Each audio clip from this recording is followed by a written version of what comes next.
Good morning, good afternoon, good evening. What's up, y'all? How y'all doing? It's December 17th. It's Thursday. It's the day after this beautiful wintry snowstorm that hit America, New Jersey, New York, the tri-state, all over the place. It snowed a lot. And this time around, normally I don't always like the snow because it gets kind of dirty and messy and whatever. But today it was beautiful. I mean, there's not as many people out, so the dirt and the sludge is really, really minimal. So it still looks, I'm looking out my window right now and it still looks pretty awesome. But that's not why I'm here to talk to you. I'm here because I want to share with you that today is your day. And you probably heard that in other contexts from other people, whatever. I mean, people say things over and over again because they're true. And I feel that if you know in your heart that you have fears or doubts or anxieties or anything that's like cropping up for you that's not so pleasant, I recommend, I think everything that I read, not just me, everything that I read, everything that I feel when I pray or when I meditate, it all seems to point down to take action. There's a saying that God helps those who help themselves. I'm not saying that you're not helping yourself. You might be busting your behind every minute of every day, trying. But are you working on those things that other people want you to work on? Or are you, like, for instance, are you just going to work and giving all your energy to that job? Are you giving all of your energy to your kids? Are you giving all of your energy, if you're a teacher, to your student? Like, are you giving out more than what to the world? Excuse me. Are you just giving out to everybody else, but you're not doing for self? That's a question, because if you are not doing for self, I don't think anybody's gonna swoop in and do for you. As much as that would be nice, as much as we might be fantasize about that or want that, you have to do for you. I don't know what's in your heart, so how can I fulfill your heart's desire? You do, though. You know what you think about when you wake up in the morning. You know what you think about when you're frustrated and you're like, I would much rather be doing X, and it doesn't always have to be about your career or about love, or it can be about anything. It could be, I always think about, I need to clean this. I have a drawer in my room. I want to clean it out. I'm gonna clean it out. I'm saying this because I'm speaking it into existence. Y'all are gonna hold me accountable. I'm gonna clean out the drawer. So you have to make the decision to do whatever it is that you feel needs to be done that will bring you more peace. You might say, oh my God, I read this in a book by Steve Harvey called Jump. And I think I mentioned this in a previous video, but it's still relevant to me right now. He said he would always complain about wanting a new car, but he wouldn't clean the garage. His mom said that garage looks a mess. This is when he was young.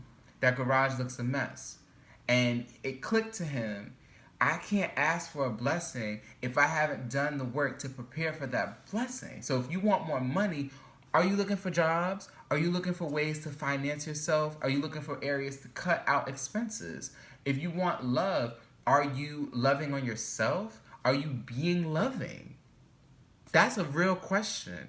Are you being loving to the people in your life? If you're being rude because you're lonely or because no one's showing you love, then karma is a thing. You're not going to get something for nothing.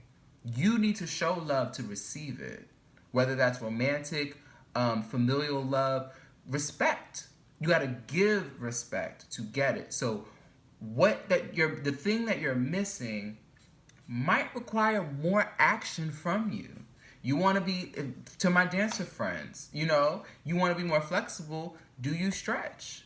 That's a question for myself too. That's not just a blanket statement. I'm saying all of these things to myself too. You want to be this high level athlete. What are you eating? Do you get your sleep? Do you roll out at night? Like, you want to drink more water? Like, my brother told me, I don't know where he got this quote, but I loved it when he said it, and I was going through a tough time, and he said to me, sometimes you have to give up the good for the great. And that changed everything for me. So you might be accustomed to certain things and certain comforts and certain people and certain habits and certain, just you might be just used to certain stuff in your life. But when you decide that you're going to give up the good for the great, you will make better choices to get you further than you were before. Because if you want to keep the current state of things, you want to just keep going as things are, then keep doing what you're doing. But until you decide to try something new, go about something differently, to take a different approach with the people around you or with just the world around you, or even just looking at things differently. If you create a new, maybe your glasses are dirty, clean your glasses and look at things again. Because I can promise you there are things that you can be thankful for, things that you can be happy about. And the more you can see things clearly, the more you can do. So I just said a lot in a short amount of time. So I'm going to leave y'all with that. My whole point of this is I know that we can do it. I feel like there's a lot of change happening in this world, but we have power here. We are not powerless. We are powerful. We can get out there and make a difference in our own lives, and as a result of that, make a difference in the world. If we all make one positive change, the world is 1 million, how many people, I don't know, on this planet. If we all do one change, the world is that much better as a whole. So I'm going to leave y'all with that. I love you guys. I thank you for tuning in. I thank you for just, listening and speaking with me and just being. I thank you for being here. I thank the universe, God, whatever you believe, for another chance to be here and wake up and see each other. So I'm giving y'all a safe virtual hug. I love you guys, and I wish y'all all the best. I'll see you next week.